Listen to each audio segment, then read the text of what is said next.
여전히 반성 못한 미래통합당, 목리는 이제 그만. 전국민 재난기본소득 지급은 총선 당시 민심을 따라 여야 모두 일치된 의견이었습니다. 규모에 대한 이견은 있을 수 있지만 지급 자체를 막는 것은 총선 민의나 정치적 신의에도 어긋납니다. 미래통합당이 70% 지급 고수 국채 발행 반대로 발목을 잡더니 이제는 공연히 지방정부까지 끌어들여 국정을 방해하고 중앙정부와 지방정부 간 이간 효과까지 노리는 모양입니다. 중앙정부는 지방정부가 먼저 긴급 지원을 하면 지원금을 추경으로 보전해주기로 공언했고 경기도처럼 지방비로 선 지급한 경우에는 매칭 지출로 인정해주기로 실무 협의까지 된 상태입니다. 당연히 가용자원을 최대한 긁어 모았기 때문에 경기도의 경우는 매칭할 여력이 없고 당연히 매칭 예산 확보 가능성을 묻는다면 부정할 수밖에 없습니다. 여력이 있다면 지방정부가 시도민 지원 사업에 매칭을 반대할 리 없지만 정부 방침과 요청에 따라 가용재원을 총동원해 선 지급한 지방정부는 매칭할래야 할 재원이 전혀 없습니다. 이런 사정을 모를 리 없는 미래통합당 김재원 예결위원장이 지방정부 매칭 참여 확인을 들고 나오는 것은 여전히 민의에 반하여 전국민 지급에 발목 잡기 하겠다는 것의 다름 아닙니다. 어차피 5월 말로 20대 국회 임기는 끝나고 그때가 되면 발목 잡을 힘도 약해질 것입니다. 얼마 남지도 않은 20대 국회의원 임기 동안이 남아있을 때 잘 하라는 말을 미래통합당에 해드리고 싶습니다. 재난기본소득 할인매매 첫 조사 결과 2020년 4월 22일 페이스북에 지원금 카드 50만 원을 할인 매매한다는 정보를 올린 수원시 모 씨를 페이북 친구님이 댓글로 신고해 주셨고 즉시 경기도 특별사법경찰로 구성된 특별수사팀이 조사하였습니다.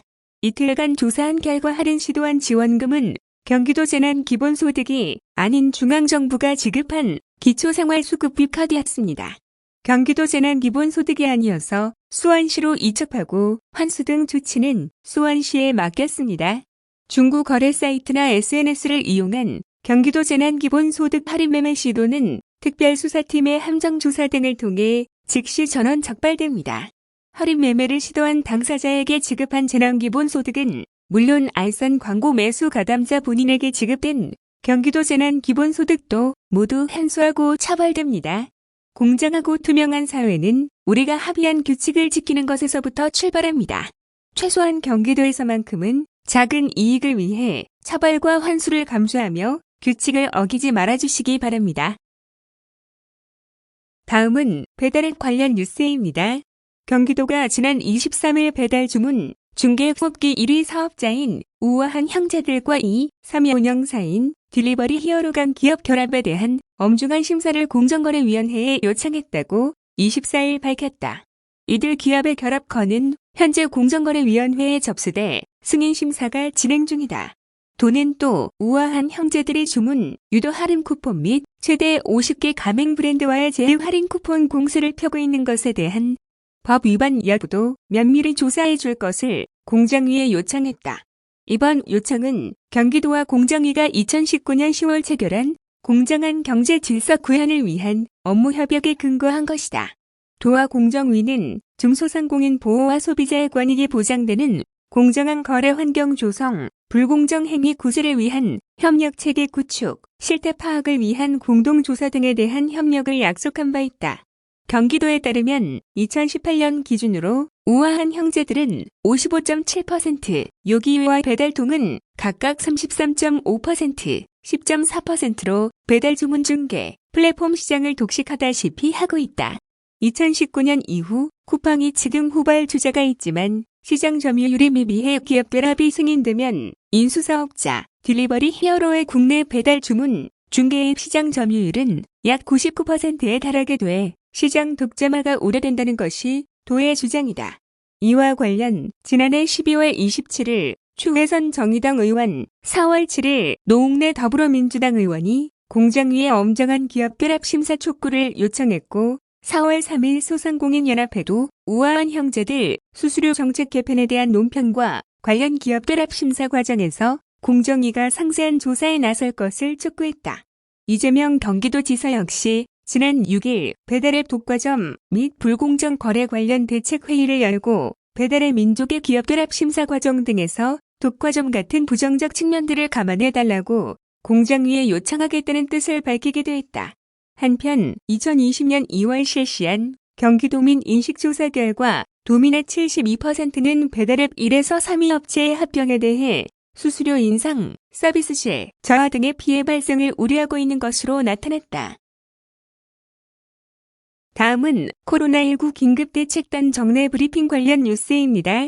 전국에서 가장 많은 수의 노인 요양시설이 있는 경기도가 이들 시설에 코로나19 집단 감염이 발생할 것에 대비해 중환자를 위한 의료 자원 확보에 나선다. 도는 우선 치료전담병원으로 비워져 있는 경기도 의료원 암성병원에 코로나19 중증 환자 치료를 위한 격리 병상 15개를 추가 확보할 계획이다. 임승관 경기도 코로나19 긴급대책단 공동단장은 24일 정례 브리핑을 통해 코로나19 대응은 지역사회 감염 유행과 의료 관련 감염 유행으로 구분해 통계화하고 대응 전략을 세워야 한다며 이같이 밝혔다. 직장이나 학교, 종교시설 등에서 코로나19 유행이 일어날 때는 방역활동의 노력은 많이 들지만 중환자나 사망 확률은 낮은 반면 의료기관이나 장기요양시설에서 유행하면 다수의 중환자 치료 공간이 즉시 필요하게 되고 사망자도 필연적으로 늘어난다는 도의 설명이다. 경기도에는 전국에서 가장 많은 수의 노인 요양시설이 있고 서울시와 비교해도 3배가량 많지만 상급종합병원은 서울시의 30% 수준인 5개에 불과하다. 이에 경기도는 중환자 의료 자원 확보에 큰 관심을 갖고 전문가들과 논의한 끝에 치료전담병원으로 비워져 있는 경기도 의료원을 활용하는 방안을 시도하기로 했다. 공공병원의 공간을 활용하고 민간 의료기관들로부터 전문 인력을 지원받는 협력 체계다. 이를 위해 경기도 의료원, 안성병원 중환자실을 개조해 중증, 중등도 환자 전담 치료를 위한 15개의 격리 병상을 1차로 추가 확보할 계획이다. 의료인들이 안전하고 편리하게 일할 수 있는 시설 기능 보강도 추진한다. 의료인력은 도내 민간 종합병원급 이상 의료기관의 지원을 받아 확보할 예정이며 이를 위한 기초협력 논의를 진행하고 있다. 임 단장은 중환자를 한 곳에서 모아 진료하면 제한된 전문 인력의 활용 효율을 극대화할 수 있다며 법제도적 보완도 필요하고 예산 지원도 충분해야 하지만 무엇보다 중요한 것은 신뢰와 존중에 기반한 협력이라고 강조했다. 한편 23일 0시 기준 경기도 확진자 수는 660명으로 전일 0시 대비 1명 증가했다. 인구 100만 명당 확진자, 발생 수는 48.2명으로 전국 17개 시도 중 6번째다. 경기도 확진자 중 443명은 퇴원했고 현재 203명이 병원 및 생활치료센터에서 격리 중이다.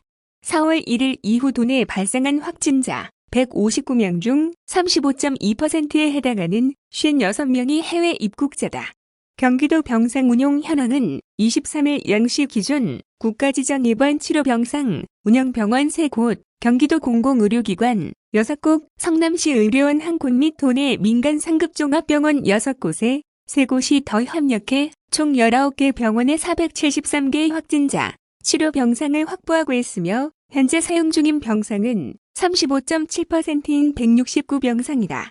지난 23일 발생한 신규 확진자는 하남시에 거주하는 50대 남성으로 15일 발열, 오한, 근육통 등 증상이 있어 20일에 서울 송파구 방이동 소재 이비인 후과에 22일에는 하남시 덕풍동 소재 이비인 후과에서 진료를 받았으며 같은 날 하남시 보건소 선별진료소에서 진단검사 후 23일 확진 판정을 받았다.